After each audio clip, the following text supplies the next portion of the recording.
आइए जानते हैं आज के कुछ प्रमुख अंतर्राष्ट्रीय खबरों को। पहले एक नजर आज की हेडलाइंस। 3 पीढ़ियां कर चुकी है देश सेवा, शहीद कर्नल मनप्रीत को परिवार ने ऐसे किया याद। आजम खान की घर इनकम टैक्स रेट की किसी थी जानकारी, कैसे बना ऑपरेशन डी। क्या कोरोना जैसा फैल जाएगा निपाह, आखिर केंद्र सरकार क्यों हुई एक्टिव।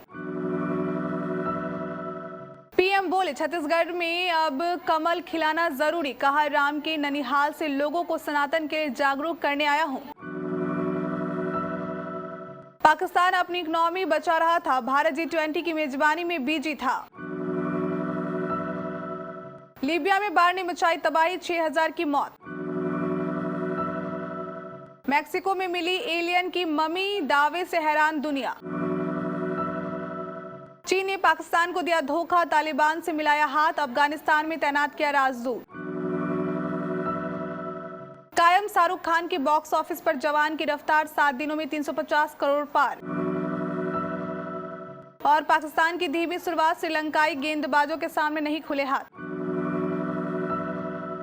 अनंतनाग एनकाउंटर में शहीद कर्नल मनप्रीत के घर पर सन्नाटा पसरा है। परिवार के लोग उनके भारी मन से याद कर रहे हैं। कर्नल मनप्रीत का आज अंतिम संस्कार होना है। उनके घर के बाहर परिवार के लोगों में मातम पसरा हुआ है। वहीं मनप्रीत के चचेरे भाई ने बताया कि वो काफी संघर्ष के बाद सेना में भर्ती हुए थे। इसके लिए उन्होंने पूरे लगन से मेहनत की थी। वो अपने पिता की ही तरह सेना में भर्ती होकर देश सेवा करना चाहते थे। मनप्रीत 2005 में एनडीए से ट्रेनिंग कर सेना में शामिल हुए थे। बता दें कि कर्नल मनप्रीत की पत्नी हरियाणा के पंचकुला में ही सरकारी कॉलेज में लेक्चरर हैं।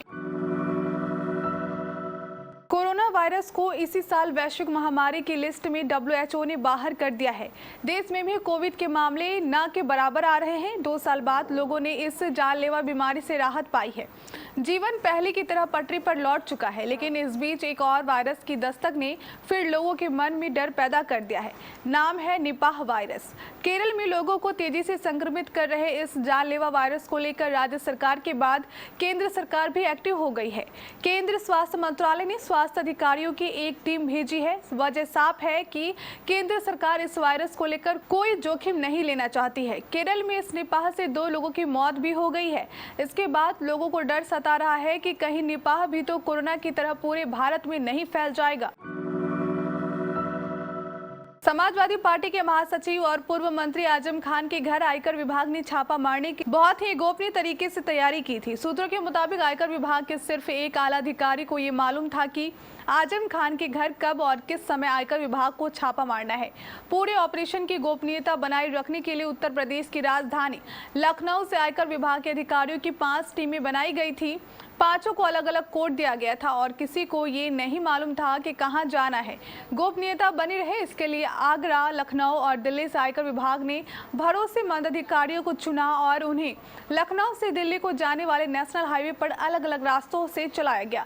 आजम खान के घर आयकर विभाग की जिस टीम को छापा डालना था, उसमें से 10 गाड़ियां रखी गई और सभी गाड़ियों को डी कोड दिया गया था।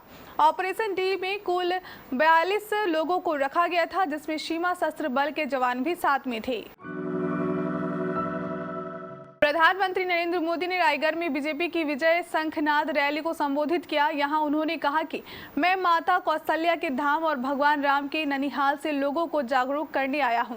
कुछ लोग सत्ता की लालच में सनातन संस्कृति को तोड़ना चाहते हैं। इस रैली से पहले एक सरकारी कार्यक्रम में उन्होंने 6350 करोड़ की रेल परियोजनाएं देश को समर्पित की। साथ ही छत्तीसगढ़ के 9 जिलों में 50 बिस्तरों वाले क्रिटिकल केयर ब्लॉक का भी शिलान्यास किया। प्रधानमंत्री ने तीजा पोरा तिहार की छत्तीसगढ़ के लोगों को बधाई दी। उन्होंने कहा कि पूरा भारत खुशियों का तिहार मना रहा है। कुछ दिन पहले वैज्ञानिकों ने भारत को चांद तक पहुंचा दिया।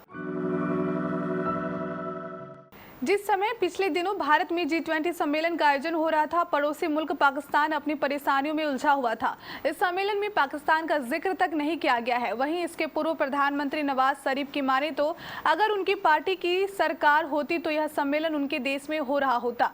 सम्मेलन ने भारत की एक अलग ही छवि दुनिया के सामने पेश की है। अब पाकिस्तान की जनता ने भी भारत की लीडरशिप का लोहा मान लिया है। पाकिस्तान के आवाम भी G20 के लिए भारत की तालियां बजा रही है।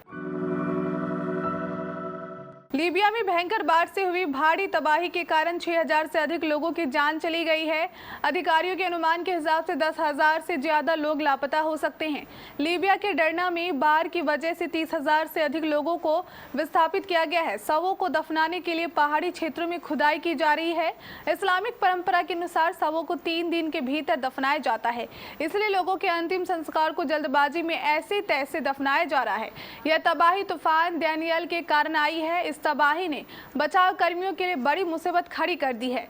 जीवित बचे लोगों को ढूंढने के लिए सड़कों और मलबे को हटाना काफी कठिन बन गया है। तूफान के कारण संचार भी बाधित हो रहा है।